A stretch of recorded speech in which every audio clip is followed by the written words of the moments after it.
Հեծի պետականացման մտքից չի հրաժարվել Նիկոլ Փաշինյանը, անկախ բոլոր վտանգներից ու խնդիրներից։ Ըստ Փաշինյանի, Հայաստանի էլեկտրական ցանցեր Փակ բաժնետիրական ընկերության պետականացումը Հայաստանի Հանրապետության օրենսդրությանը համապատասխան է, ասում է շուտով գործընթացը կմտնի գործնական փուլ։ Որ այս գործընթացը վտանգավոր է, վաղուց են ահազանգ հնչեցրել մասնագետները։ Բոլոր վտանգների կողքին ամենամեծն ու մտահոգիչը Հայաստանի վարկանիշն է։ Ինչ է լինելու, եթե պետությունը վերցնի բիզնեսը գործարարից։ Եվ որ սկսում է սեփականության գողության գործընթաց, սա նաև ընդհանուր Հայաստանի վարկանիշին է անդրադառնում, որտեղ բոլոր ներդրողները արդեն կմտածեն, արդյոք կարժի Հայաստանում ներդրումներ անել, անամենը Հայաստանում վերջին 1 տարվա ընթացքում ձևավորվել է բավականին բացասական ներդրումային միջավայր։ Հայաստանում վերջին շրջանում պետական կառույցների եւ խոշոր գործարարների միջև առաջացած լարվածությունը նոր քննարկման թեմա է դարձել։ Գործարարներից բիզնեսների քաղաքական պատճառներով վերցնելու դեպքերը ոչ միայն հասարակական, այլև միջազգային արձագանքի պատճառ կարող են դառնալ։ Սեփականության իրավունքի խախտումը, իսկ այս դեպքը հենց այդպես են բնորոշում զրուցակիցներս, կարող է լուրջ տնտեսական խնդիրներ առաջացնել Հայաստանի առանց այն էլ վատ վիճակում գտնվող տնտեսության համար։ Ներդրումները տնտեսական շրջանառության կարևորագույն ինստիտուտներն են։ Ընդհանրապես ներդրումները ի տարբերություն գործունեության այդ տեսակների, պատկերացրեք, որ այնտեղ մեծ ծախսեր է իրականացնում,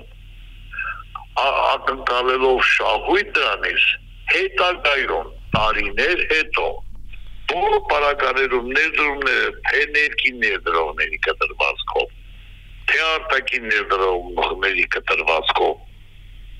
ուրեմն ենթադրում են մեծ ռիսկեր։ Նման իրավիճակները միջազգային ներդրողներին մտածելու տեղիք են տալիս, ինչ երաշխիք կա, որ վաղը իրենց բիզնեսն էլ չի հայտնվի իշխանության թիրախում։ Սրանք քաղաքական ռիսկեր են, որոնցից ներդրողները փորձում են խուսափել։ Տնտեսագետները վստահ են ցանկացած բիզնես միջամտություն, եթե այն իրականացվում է ոչ իրավական հարթությունում, կարող է երկարաժամկետ ազդեցություն թողնել պետության բիզնես միջավայրի վարկանիշի վրա։ Հեծի գողությունը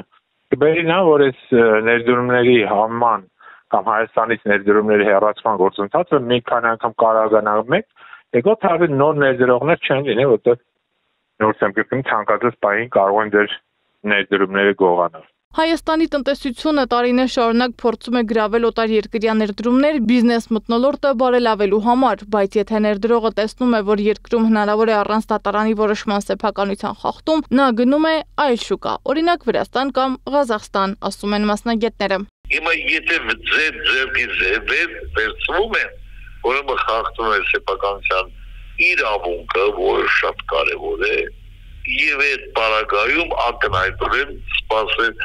սպասել ներդրումներ, ինչպես ներքինից, այնպես էլ արտաքինից, դա բացառված է։ Որպես անկախ պետություն Հայաստանը պարտավոր է պահպանել սեփականության իրավունքը անկախ սեփականատիրոջ քաղաքական դիրքորոշումից։ Միայն իրավական ընթացակարգերով հնարավոր է պահպանել տնտեսական կայունությունն ու ներդրումային գրավչությունը։ Ի վերջո, տնտեսությունը զարգանում է ոչ թե խցանման մեջ մնալուց, այլ երբ բիզնեսը վստահում է պետությանը, աշխատատեղեր է ստեղծում, հարկեր է վճարում։ Սեդա Մակարյան, Գեղամ Ղազարյան, ABC Media։